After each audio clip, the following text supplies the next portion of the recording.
សិក្សាអំពីរូបមន្ត year month day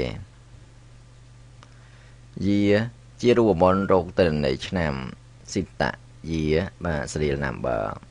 month ជារូបមន្តរកទិន្នន័យខែ Sinta month serial number day ជារូបមន្តរកទិន្នន័យថ្ងៃ Sinta day serial number តោះចឹងយើងមើលការអនុវត្តនៅលើ Excel បាទទី1គឺយើងបង្កើត sheet ថ្មីមួយទៀតឈ្មោះថា year month day បាទបន្តមកទៀតយើងវាយទិន្នន័យនេះចូល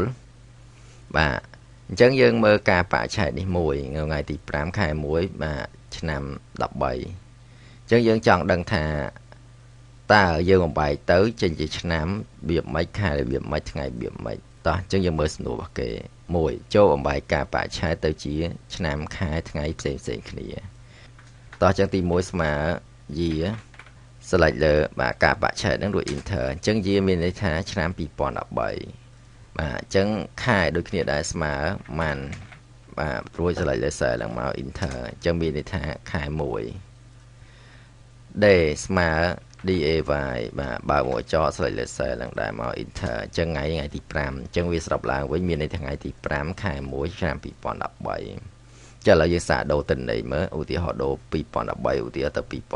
2015 enter មកចានេះដូរទៅ2015តាមហើយឧទាហរណ៍ដូរថ្ងៃនេះឧទាហរណ៍ដាក់ថ្ងៃ5ឯឧទាហរណ៍ថាដាក់ថ្ងៃបាទ16 enter មកអញ្ចឹងថ្ងៃនេះលោត16តាមតែម្ដងតោះអញ្ចឹងត្រូវហើយគឺយើងបាទស្លេចវាទាំង3ហ្នឹងមកអូសចុះក្រោមតែម្ដងមកជាការស្រេចអញ្ចឹងយើងអាច copy បាទរូបមន្តនេះទុកមកបាទអញ្ចឹងនេះទី1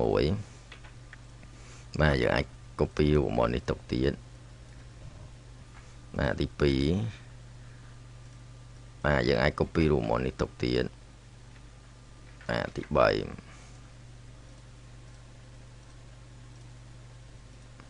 បាទតោះអញ្ចឹងប៉ុណ្្នឹងឯងឧទាហរណ៍ហ្នឹង